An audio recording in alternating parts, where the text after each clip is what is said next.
Good afternoon, everyone. We're going to get started here, and before we get underway officially, knowing that there are chips and cookies in plastic, go ahead and open those now. Our folks joining online probably can't hear it, but our panelists might, so let's get that taken care of. But we are going to get started with our fourth panel of the day, certainly a topic that has been referenced throughout our conversations today: public education and the 2025 legislative session. So let me go ahead and introduce our panel and then turn over to our moderator.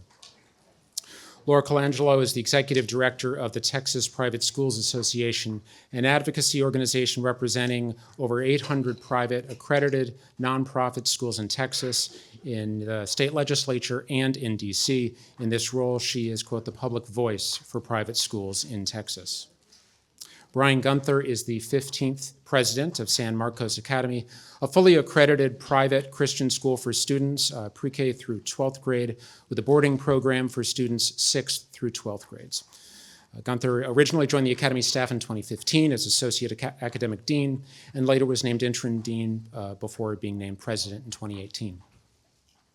Bob Popensky is the Senior Director of Policy at Raise Your Hand, Texas.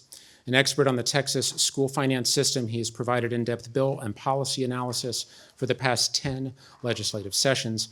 And before coming to Raise Your Hand, Texas in 2018, he worked closely with hundreds of school districts for 16 years at Moak, Casey & Associates, specializing in school funding issues, Chapter 313 agreements, and legislative analysis. And Michelle Reinhardt is superintendent of the Alpine Independent School District, having previously served as an assistant superintendent, regional educational consultant, and classroom teacher in West Texas school districts and service centers. She's also consulted with school districts across the U.S. on issues related to school finance, strategic planning, advocacy, community engagement, and curriculum and instruction. Our moderator today, Jaden Edison, is a public education reporter for the Texas Tribune, where he previously served as a reporting fellow in summer 2022. Before returning to the Tribune full-time, he served as the justice reporter for the Connecticut Mirror, another nonprofit journal newsroom covering government, politics, and public policy. We'll have approximately 15 minutes for Q&A this afternoon. And with that, I turn the program over to Jaden. Good afternoon. We have a difficult hour. Everybody's eating lunch and ready to take a nap at this point. So but let's just get right into it. I mean, education in Texas, there's a lot to talk about, right? I'm curious. I wanted to hear, to kind of set this conversation up, to kind of go one by one and get a sense of what are the issues in your respective, fields that are keeping you up at night as it relates to education. Like, I want to talk about that, and then we can get into more of the weeds. But we could just go one by one, and just generally speaking, what are the issues you're currently thinking about as we talk about education, both in private and public schools? Well, thank you for having me, and I represent the 941 private accredited nonprofit schools, so I have a lot of things that keep me up at night. The conversation that will go on about ESAs, and we're going to get to that. We have some priorities that we would have to see in a bill for private school choice, and it is my role in the next however many months we have to have those conversations as practitioners, as private schools. You're talking about us. There's a lot of conversation about us. Are you listening to actually how we operate? And do you understand how this bill would affect us? And will you please make sure that you have a couple of those issues? We get to that later, or do you want me to outline them now? No, we can get more into the weeds here in a second. But yeah, I mean, we can pass it along to you, Brian. Just kind of, what are the issues that are keeping you up at night? Yeah, as a private school administrator and a boarding school, there are two issues that keep me up at night. One is our international boarding population. Since COVID of 2020, our international population has dropped. And so we have lost some opportunities to provide our education for some international students who have come and resided at our school over the years. The second is we've hit the birth cliff in our upper grade levels. And so the birth cliff happened in 2008, 2009, when there was a lower level of birth to children. People stopped having children, and so it lowers the number of students in our classes in the upper grades now. Universities are preparing for the birth cliff as they enter into university population. So that's another thing that keeps us up at night. Yeah, in public education, it's absolutely everything. There are over 1,000 bills filed every session on public education alone, from school funding to assessment and accountability to school safety to you name it, it is there. About 10% of those pass, so about 100 bills pass every legislative session. But as far as raise your hand is concerned, it is school funding, school funding, school funding. Right now, Texas funds our schools $4,400 below the national average. We are ranked 46th in the nation in public school spending. We've got a lot of work to do. We fund our teachers at $8,800 below the national average. We need to work on our teacher workforce. We need to be able to better attract and retain and train our teachers so that we can provide the best teacher possible on day one of school. Thank you. So from my perspective, it's about addressing the persistent defunding of public education that has happened in this state, particularly in rural school districts. We've seen, and the numbers from the Legislative Budget Board's fiscal size up show that in constant dollars from 2016, there's been a 10% reduction in per student funding across all state, local, and federal funds over the past decade. That's a 14% reduction in just the past 5 years alone in constant dollars in terms of buying power that school districts have. So schools have less funding than they've ever had for higher and higher amounts of student needs. So the two things are really the lack of funding that we're seeing in schools, which equates to really low pay for teachers and our staff. But then how do we continue to advance academic outcomes for our kids and excellent outcomes for our kids who have higher and higher needs with less and less resources? Yeah, I really want to set the stage. I mean, just to get right into it, because it's all interconnected between school funding and education savings accounts and vouchers or whatever. I'll use the term vouchers just for consistency's sake, but obviously understanding that people have different usage of terms and whatnot. But obviously last year it was crucial in that the governor basically, it was, hey, if you don't pass, our bill to implement school vouchers, you don't get your standalone public school finance bill, right? And obviously, we're in a situation now where school districts across the state are adopting deficit budgets in droves, right? You've seen the expiration of COVID pandemic relief dollars, which now that those are gone, that further highlights kind of the dire funding situation that school districts are in. I want to get to our public schooling folks, and then we'll work our way over to kind of get into the broader aspects of the conversation. But the decision to not infuse public schools with a significant, to basically give public schools a significant boost in funds, what has been the lasting impact in the last, year and a half since those political kind of decisions were made? And we can start with you, Michelle. Sounds great. So first I would say significantly depressed buying power, right? And so we know that over the last 5 years, there's been a 22% increase in inflation over those 5 years. And districts are not immune from that. So we all see that in our personal families, right? With our costs going up so significantly, that happens in districts as well. Interestingly and importantly, the district inflationary costs, if you will, for some of our major expenses are even higher than that 22%. So we're spending 65% more on fuel than we were 5 years ago. We're spending 44% more on food than we were 5 years ago, et cetera. And so that decreases our buying power significantly, and we're able to do less, right? So it means we have to contract staffing. We have less staff to meet more student needs. It also means that we have significantly depressed teacher salaries. So in Alpine ISD is one of maybe 100 districts across the state that start teacher salaries at the state minimum salary schedule. That number is $33,600 a year, which is a travesty in a state as wealthy as Texas, right? We also know that school districts that pay the state minimum salary are disproportionately rural. 60% of Texas's school districts are rural, but 95% of districts that pay $40,000 or less for a first-year teacher are rural districts. So there are very clear needs, and what you're seeing is that our poorest districts are getting even poorer, both in terms of their funding level, but also in terms of their buying power and how they're able to fund teacher salaries and staffing needs. And so we're not as well equipped to meet student needs. That is some of what I would say is some of the large impact of a lack of leadership, legislative leadership on behalf of public schools over the last 5 years. Bob, and I'd love to hear from you too. By the way, Bob is one of 3 people who understand school finance in the state of Texas, by the way. So we're going to rely on him a lot today. But Bob, I want to hear this from your standpoint, kind of the funding situation that public schools are faced with as a result of some of the decisions that were made in 2023.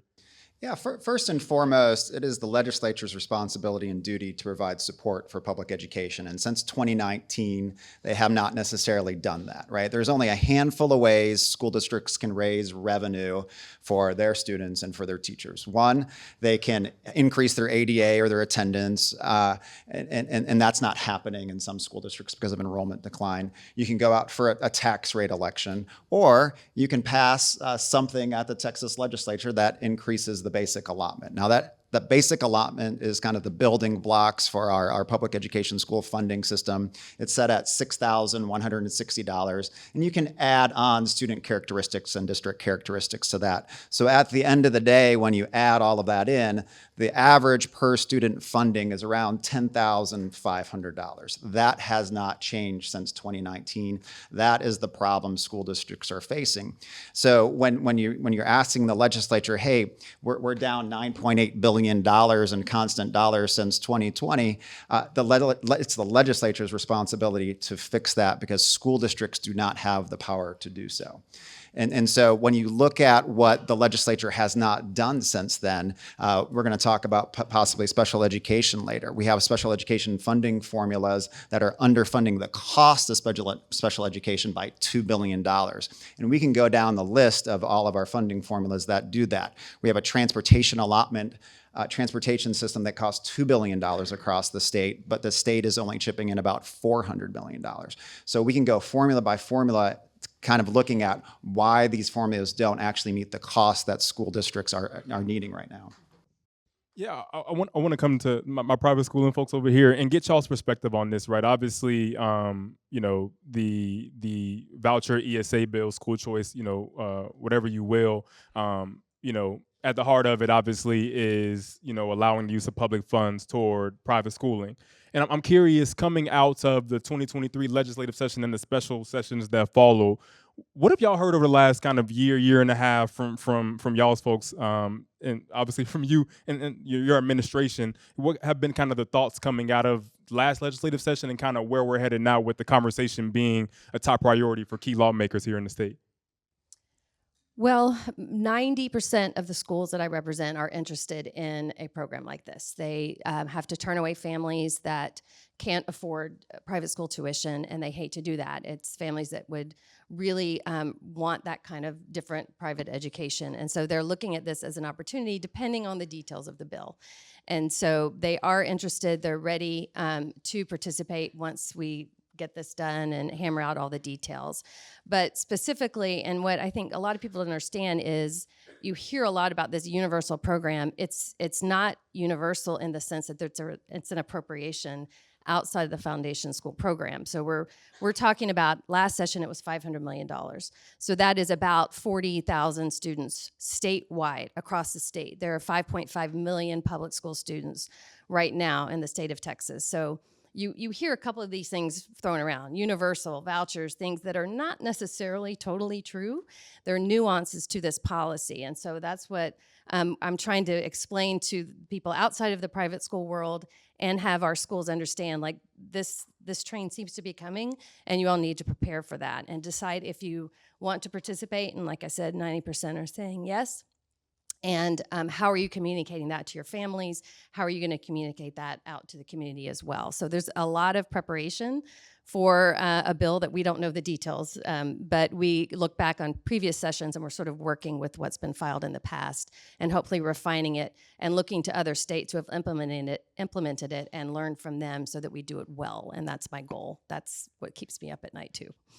Before we go to you, Brian, I want to kind of build on that too. I mean, you talked about earlier. You were highlighting kind of the mandatory things that you and I know you represent and work with over 900, almost 1,000 private schools here in Texas. Can you outline those for us, and what does that look like in terms of, we don't know what the bill is going to look like, but for you as we speak today, what would you like to see? So my ideal Laura Colangelo private school bill would include 4 things. One is that the private schools that participate would have to be accredited.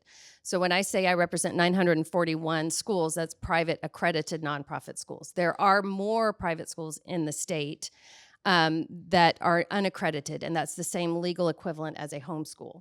So we're talking about a subsection of the private school landscape. And we would want to see in the bill, our accountability is our accreditation. So we'd want to make sure that it's specific in the bill that the private schools must be accredited. And we can get into that. That's a kind of a longer conversation to talk about accreditation and accountability. Number 2, we would want to make sure that the poor families, we're prioritizing low-income families and special needs students. We want to make sure that the people who have not accessed private schools before because they can't afford it, they're the ones that are prioritized in the bill. That is incredibly important to us. That's the whole point of this conversation, is that we want people who have not been able to access private schools that need it. Again, most are happy in their private and public schools and will stay, but those that need another option, we want to make sure that there's a line and it's prioritized for the people who need it the most. Third is that there has to be religious liberty and private school autonomy language, very specific language that we want to see in every bill, when that is to protect the religious liberty of the sector of private schools and their autonomy in this. We don't want to change private schools fundamentally in order to implement a program like this. The reason that people want this, that families want this, is that private schools operate differently, and we can talk about that. But we are not going to become de facto public schools just by implementing an ESA program for 40,000 kids or however many it ended up being.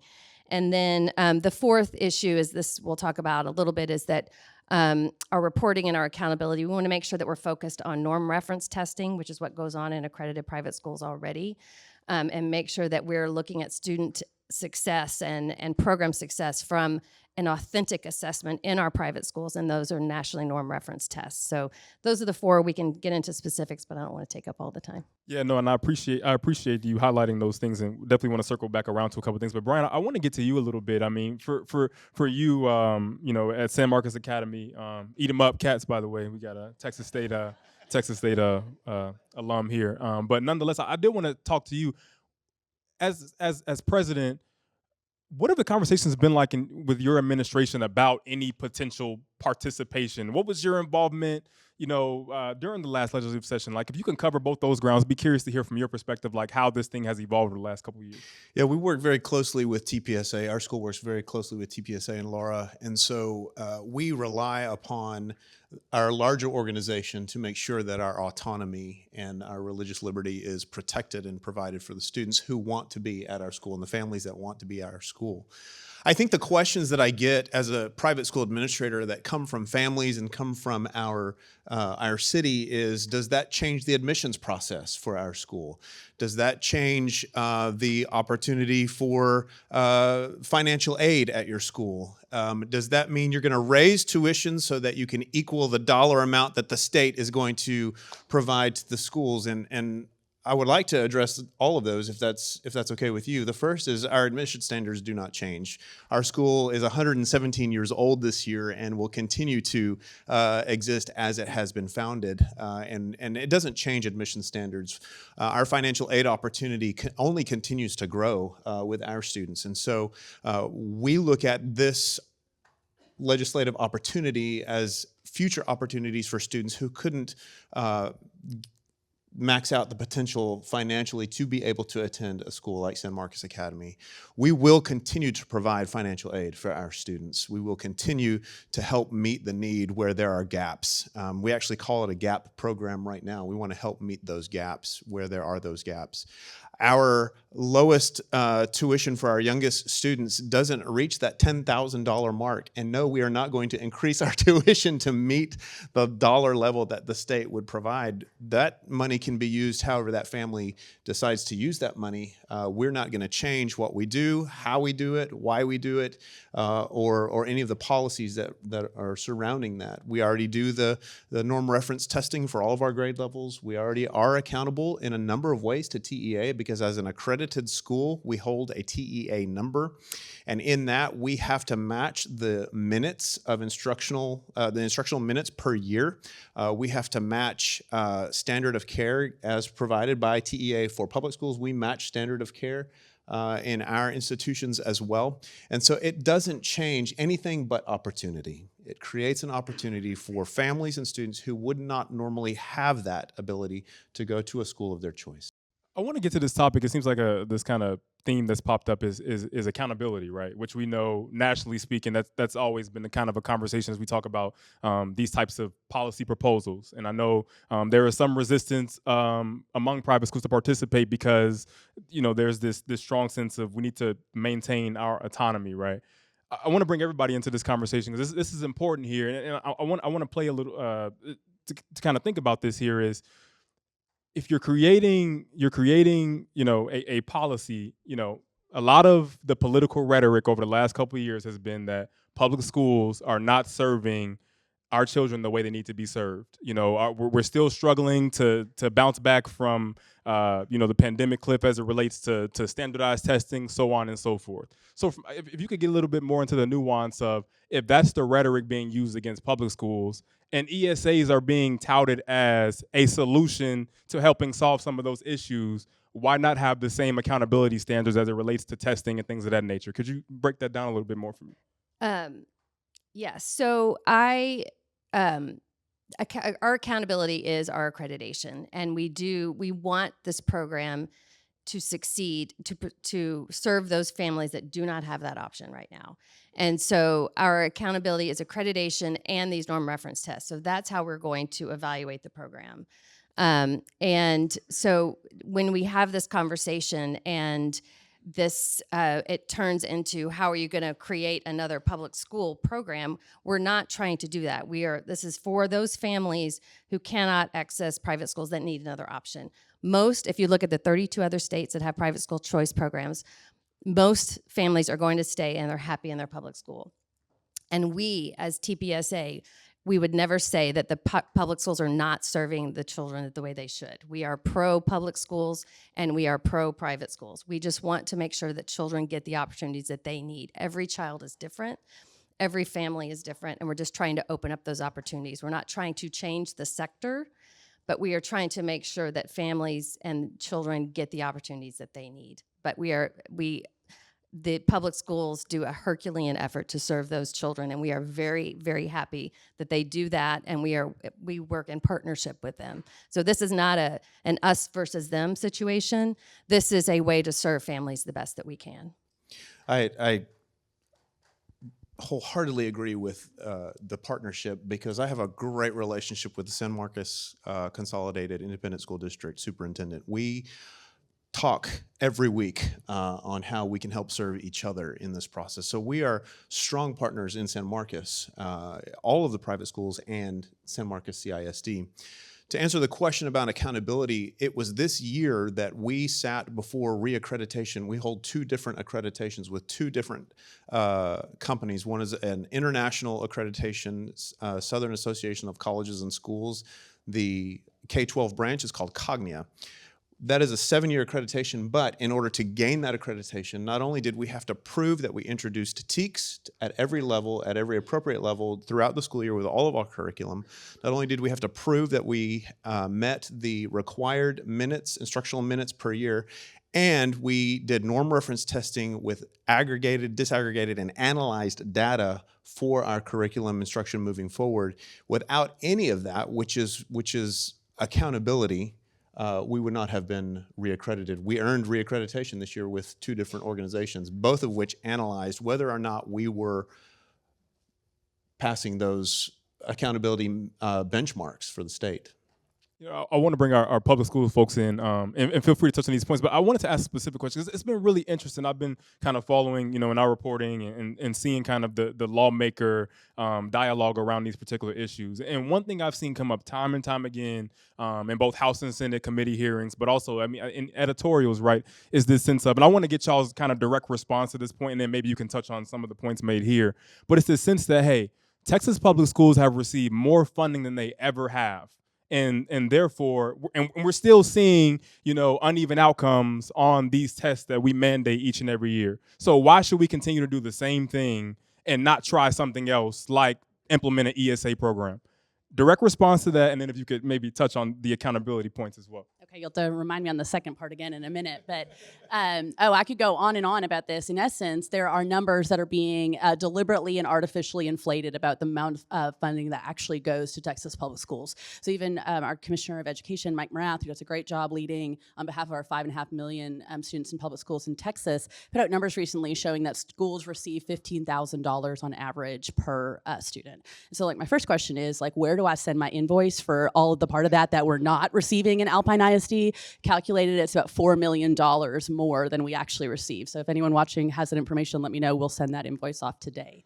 That number is not correct. And so you might wonder, well, how is that being overinflated? Those numbers, the top line on that talks about FSP, which is Foundation School Program funding, and other funding sources. And so included in that are the costs to run the Texas Education Agency, are the $1 billion in state vendor payments that are paid out to vendors, money that never goes to schools. Also included in that is, I think it's, you'll have to help me with the math, $5 billion in one-time ESSER funding, right? That no longer exists in public schools, but was put in that year's calculation to artificially inflate that number.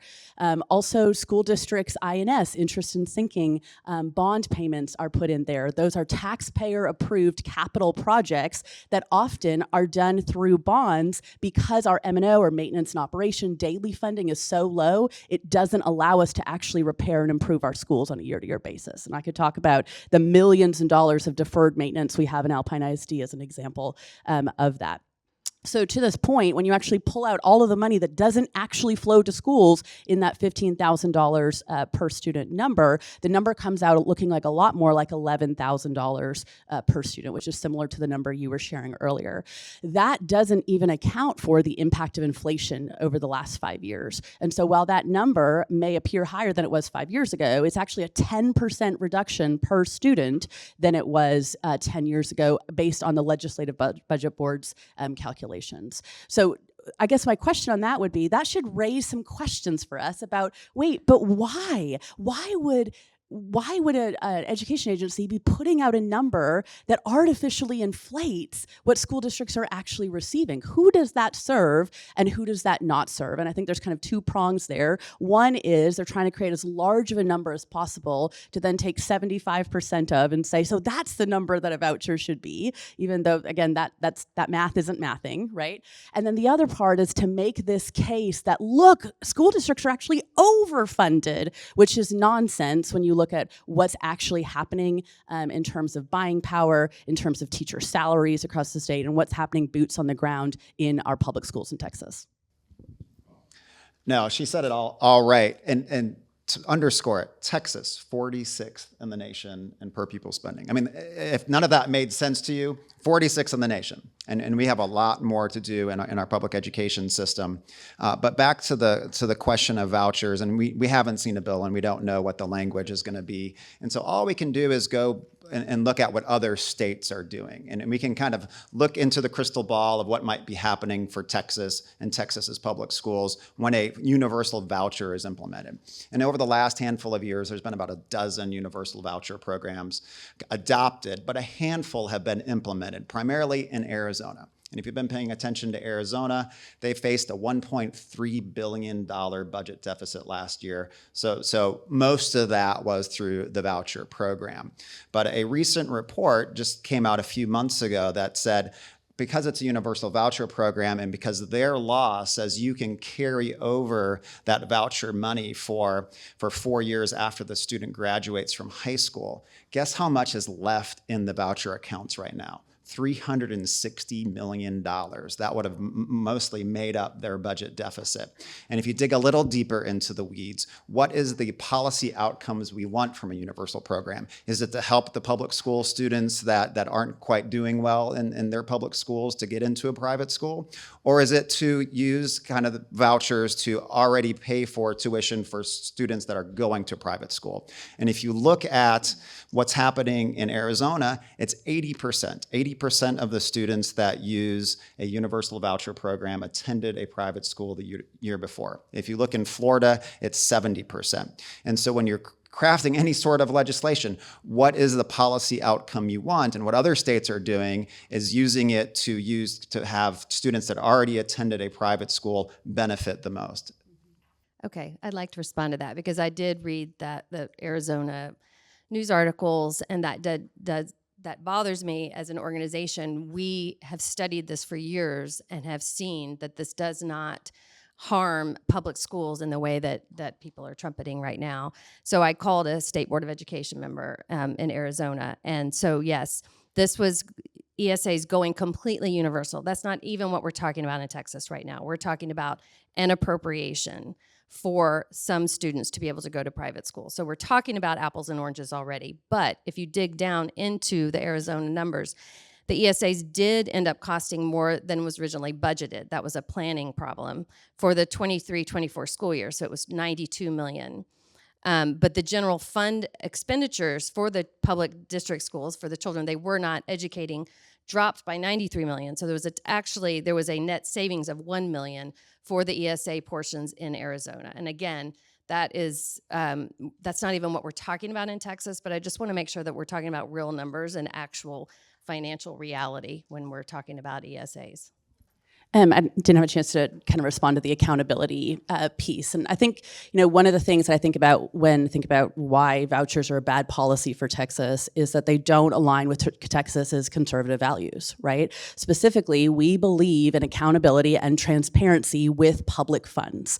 And so y'all have laid out your current accountability systems, which are mostly internal to private schools and determined largely by private schools. But once public funds come into play, there's a whole other level of expectation about transparency and accountability and outcomes, right? And those are the standards that we hold our public schools to. And so really what we're talking about here is, do we believe in symmetry of expectations, right? Symmetrical expectations, symmetrical funding, et cetera, if we were to consider and launch a third stream of education systems within Texas, the first two being our public education sector and then also our charter schools as well. And so if we're not coming to the table saying we believe in symmetric expectations, public accountability, all of the same requirements that public schools are held to in order to access public funds, then we either don't support this program, right? Or we should be seeing bills that are removing all of those accountability metrics from public schools, right? If our accreditation was as simple as peer review or our accountability was dependent on minutes alone, right? That's a totally different system than the really excessive, expansive current accountability and oversight requirements from the state of Texas in terms of public education funding.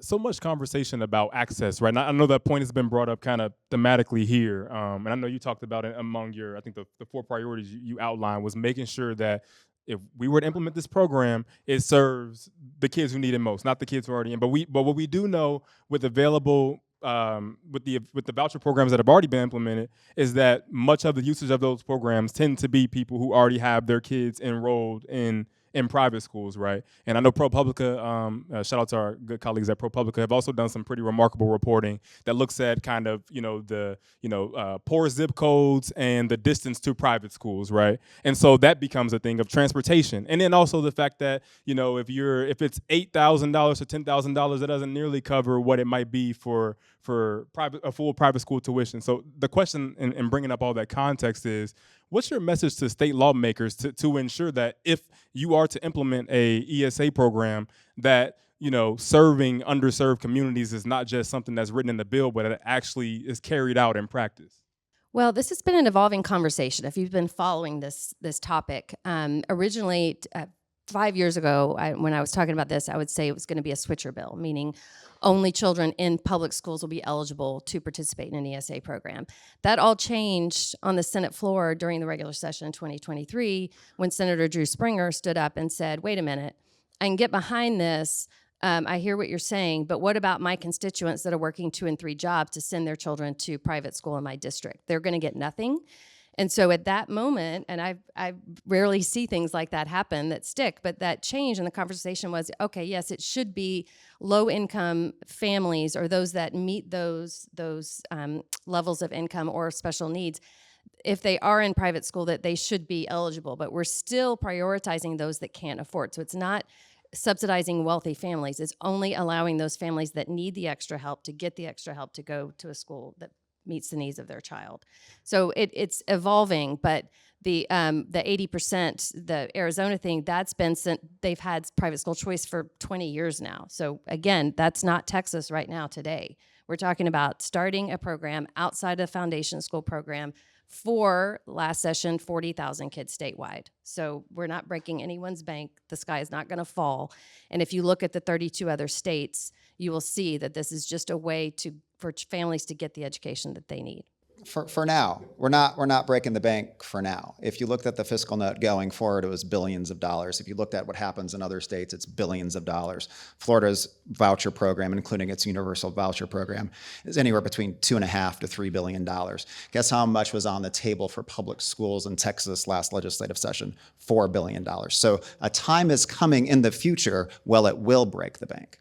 And I would say to that too that, but my third reason about why vouchers are a bad policy is around we can't afford it, right? We can't afford it. We have $14 billion a year in predetermined needs and gaps within our current public education funding system. And we can break that down. We can look at the impact of inflation and how that costs $10 billion just to get us back to 2019 levels. The $2 billion gap in special education funding, the $1 billion a year gap in safety and security funding, the $1 billion gap to get every single public school to their current meager allotment. 75% of districts aren't even receiving that. That's $14 billion a year in current, well-identified, documented needs within public schools. And if we cannot afford that, then we surely cannot afford the creation of a new entitlement program while we're allowing these needs to go unmet within our public schools.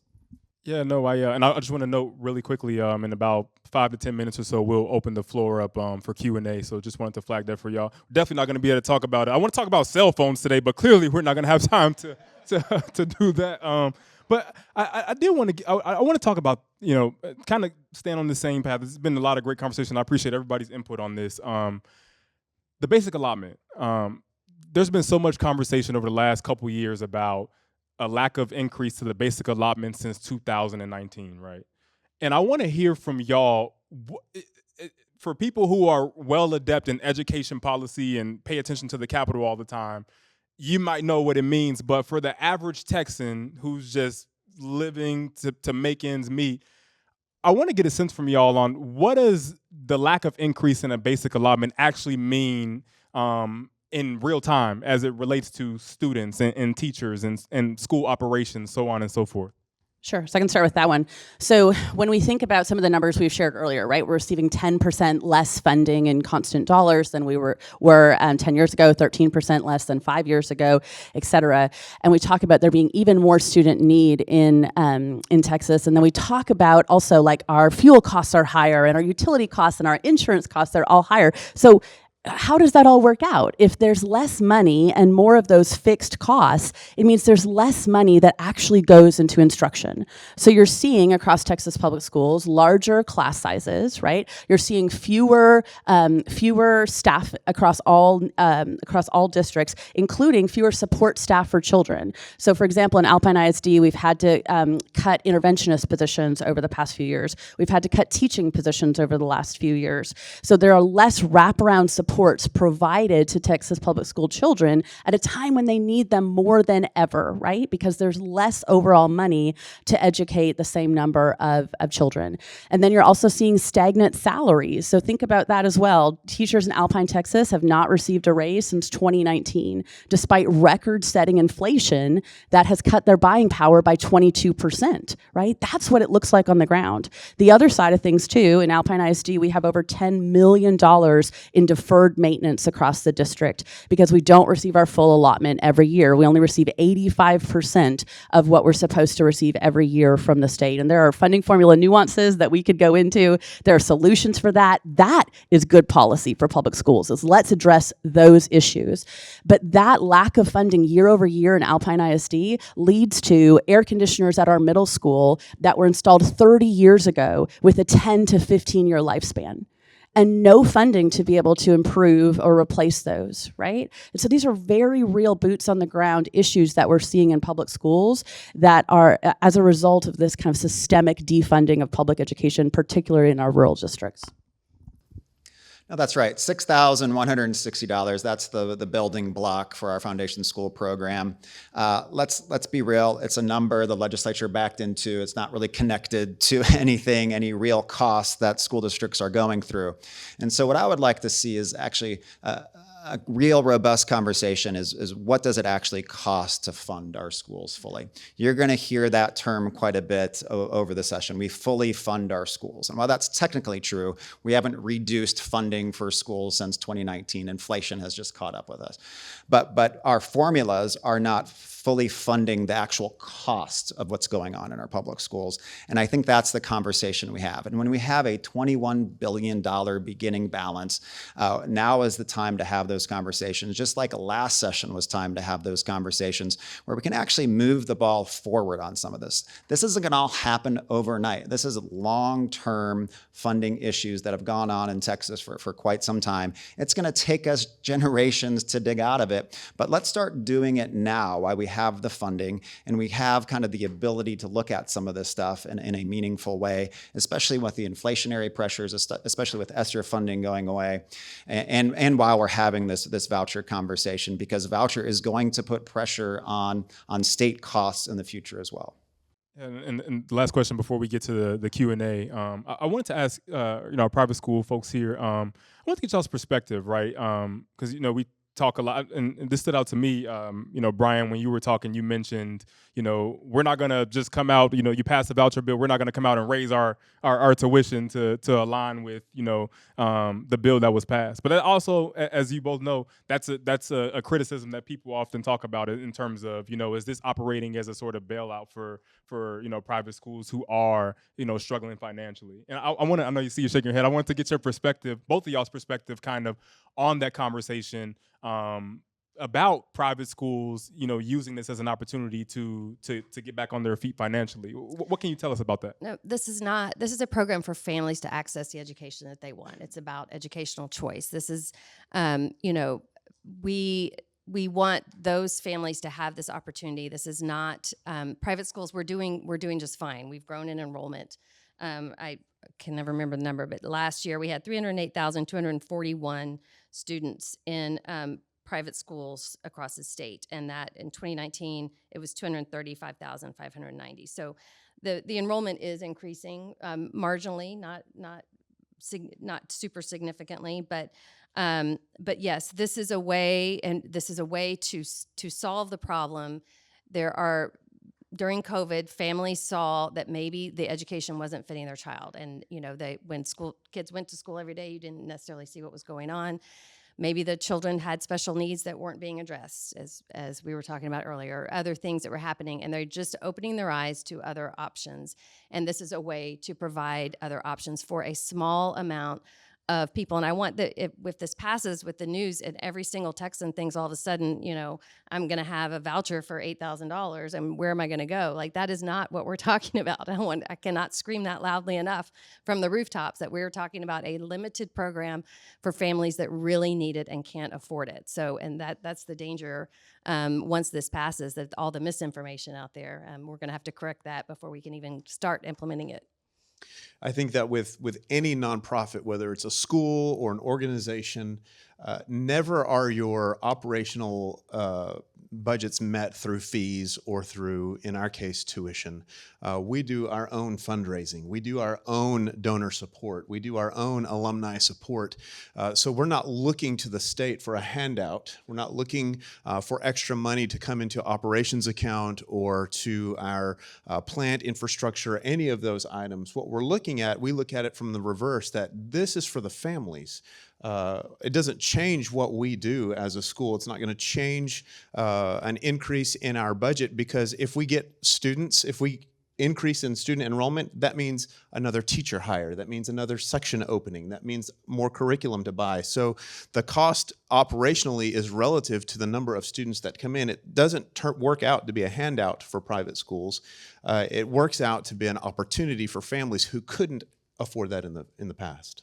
Just really quickly, if I could just, 'cause I know you mentioned, I found it really curious, you talking about kind of the, this is a limited program, right? But we know the political dynamics, though, have changed since the last time vouchers were a policy debate within at the Capitol.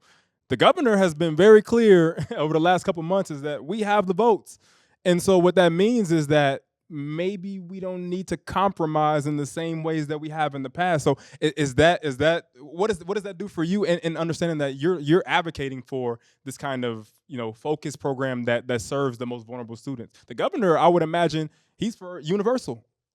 Yes, but we have 150 House members, 31 senators, and they all understand school choice in a slightly different way.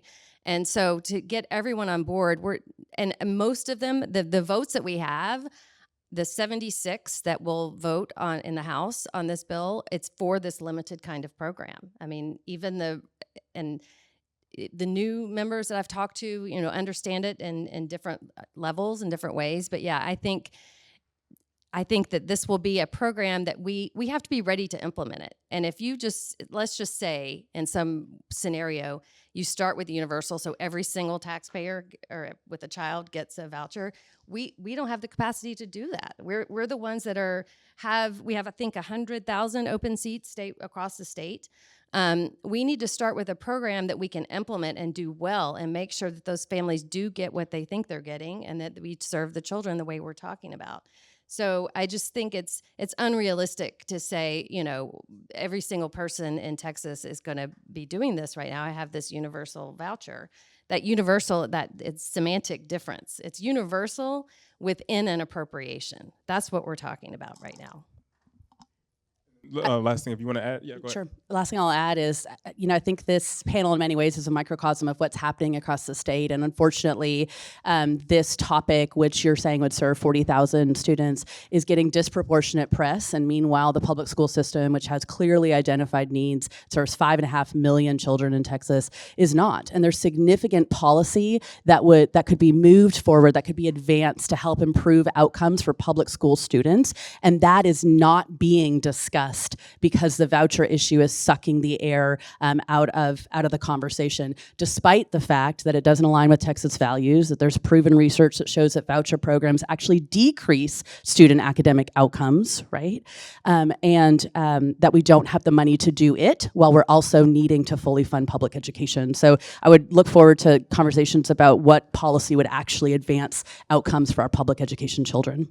I want to get to Q&A, but if you just want to add one quick thing. I just saying, in recent weeks, I'm hearing more conversation about these public school priorities, and I'm glad about that. I mean, we heard the governor say a couple of weeks ago when he was talking about the ESA program, and we're going to raise teacher salaries and that sort of thing. He was saying that in the same breath in the way that I hadn't heard.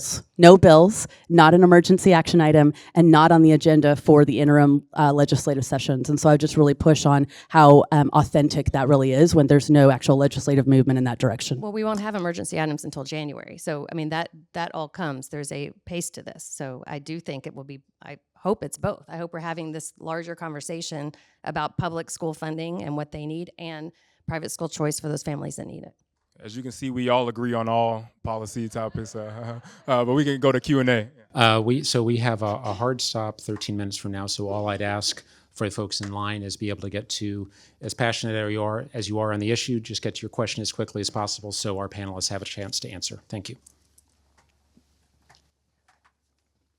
Hi, my name is Susanna Carranza, and my question is a little bit about math. So one of the arguments that pro-vouchers folks say, oh, but it's a different pot of money. It's not taking money away from public schools. But every kid that gets a voucher and moves out of the public system means there's less funding for public schools, because public schools not only are funded by students, but they're funded by attendance. So if the costs of the buildings and the teachers and all stay the same and you start losing students, how does that math add up? I was going to say, It doesn't. In fact, in one of the earlier bills last session, they had a hold harmless for school districts that were losing kids underneath a certain student enrollment. Because yes, when a student leaves, they lose about $10,500 to $11,000 on average. And in a small school, which you can talk about, if you lose 5 or 6 kids, that is a teacher's salary.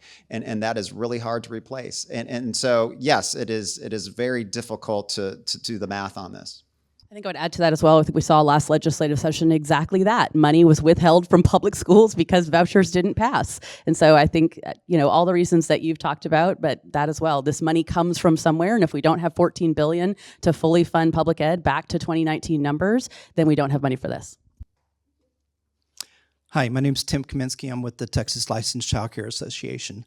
One of the reasons I'm here today is because we are left out of that conversation. Child care centers provide 3- and 4-year-old pre-K, and as of 2019, 4-year-olds were shifted over into the public school system. It was a mandate. We didn't see the impacts of that for the first 2 years because of COVID, but over the last 2 years, we've seen a 50% decline across the board in all of our child care centers. And there was a bill in the last session to make it mandatory for 3-year-olds to also move into the pre-K system. So as y'all talk about the different impacts that lower enrollment and higher costs and so forth impact your ability to operate schools, we've been put in the same situation, but by legislation by the state. So for vouchers, we're wanting the pre-K language included, which it wasn't the first time. It did make it into the last round, but we're having to ensure that our pre-K families have that option to stay with us. But if we're not up there as part of that conversation, you're missing a whole group of educational people that have to be a part of this. There are accreditations that we're required. We're required for licensing by the state. So that can't be left out of the conversation. And we need everyone to understand the impact that it's had to our financial stability because of legislation. If I may speak to that for a second. So Alpine ISD is one of about 10 districts in the state of Texas that currently partners with private child care centers. There's a private-public partnership model that exists in Texas that allows private schools and private child care centers to partner with a school district and have access to ADA funding from the FSP. Now, how that works is that those private schools and or private child care centers are subject to all the same requirements that public schools are, right? They are dual enrolled in the public school. The public school helps with all of those state requirements because they are a lot, which is why y'all don't want them in the bill. And so we help with that. And then the funding is split 50-50 between the child care center and the school district. That model already exists in Texas. And there are private child care centers that are taking advantage of that. There's private schools that are taking advantage of that. What typically happens is that only children enrolled kind of pre-K through 2nd grade end up being dual enrolled in the school system because there's a lot of avoidance of the STAR assessments that start in 3rd grade. So again, that's already a school choice model that exists in Texas. And I have seen pre-K in some bill drafts, so I don't know where it will land, but yes, I have seen that. Hi, my name is Tanya Lavelle. I am a mother to 2 little boys, one of who just started kindergarten this year in a Texas public school. So I do have a question. So the first thing Jaden mentioned, he asked you guys, what is keeping you guys up at night? With me, what is keeping me up at night is that my little 6-year-old is going to be bullied for being Jewish in public schools. So knowing that religious autonomy is so important to the private school system, I'm interested to know kind of what your thoughts are about how recently religious autonomy was actually stripped out of the public school system via recent curriculum changes by the State Board of Education. And just for context, in the last couple of weeks, the State Board of Education has approved a curriculum named Bluebonnet Learning, which is infused with various Bible lessons. So that's what the question's referencing. If anybody didn't know about that. Well, that's a law that does not apply to private schools. So we have Jewish schools, I have Islamic schools, I have Christian schools, I have all different kinds, and they teach through the lens of their faith. So I'm not really sure how to answer that. It just that particular decision did not apply to private schools. And it is an optional curriculum, but obviously has kind of raised concerns among people in the public about, establishment clause, constitutional violations, so on and so forth. So just wanted to add the context. Did you want to add anything to? Sure. I would just say Alpine ISD, as public schools across Texas, proudly serve all families, all kids. We are following what's going on with Bluebonnet. I think another aspect to kind of be aware of behind the scenes is not only is it optional, but it has been heavily incentivized from a funding perspective for the state. And so think about, you have a well-documented case of school districts that are underfunded further and further and further and further every year. And then, well, you could get a bit of money if you did this, and you could get a bit of money if you did this. And so again, be thinking about, who does that advantage, who wins there, and in what ways is that good policy to actually improve outcomes for all Texas's children or not. So that's what I would add to that. Hello, my name is Gabriela Rose Zaidan. My question is surrounding discrimination. So private schools receiving vouchers are not required to adhere to the same non-discrimination policies as public schools. How will the state ensure that no student is excluded based on race, religion, disability, or social economic status, especially in the light of, for example, the trend of banning books? This issue raises concerns about access and diverse education materials, which can disproportionately affect marginalized communities and limit students' understanding of different culture, identities, and perspectives, as well as representation. Many fear that the voucher programs are a means to control. Ooh, that was a lot. So private schools are subject to federal non-discrimination under the civil rights law, so they cannot discriminate based on race or national origin. What they can do is have admissions policy that are related to the religious views or the whatever mission and vision is of the private school, and they can ask that families respect those decisions, and Brian can probably talk a little bit more granularly about that. But that is a way to make sure that they can serve the families that apply to the school that are interested in going to that particular school. I think that's part of the beauty of choice. There are multiple schools available.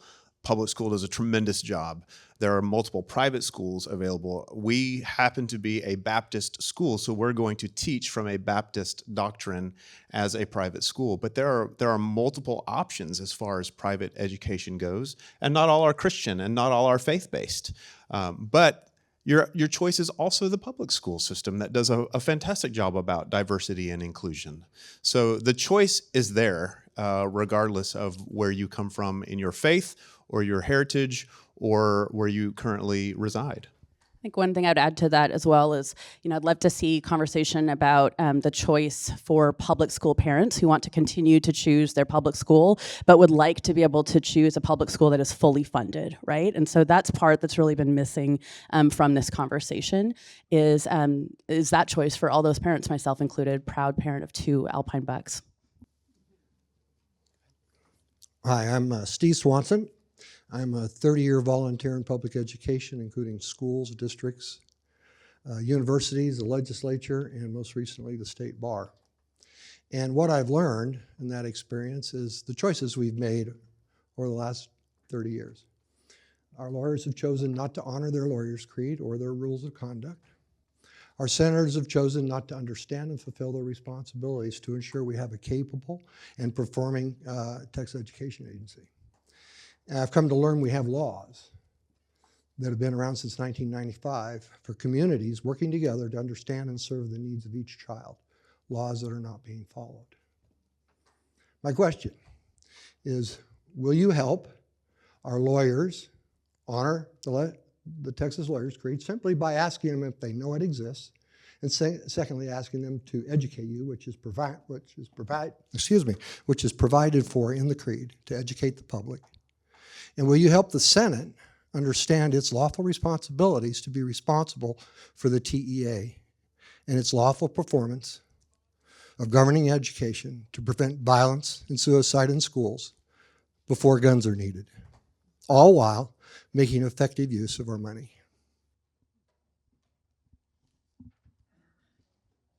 Anybody want to take a shot at that one?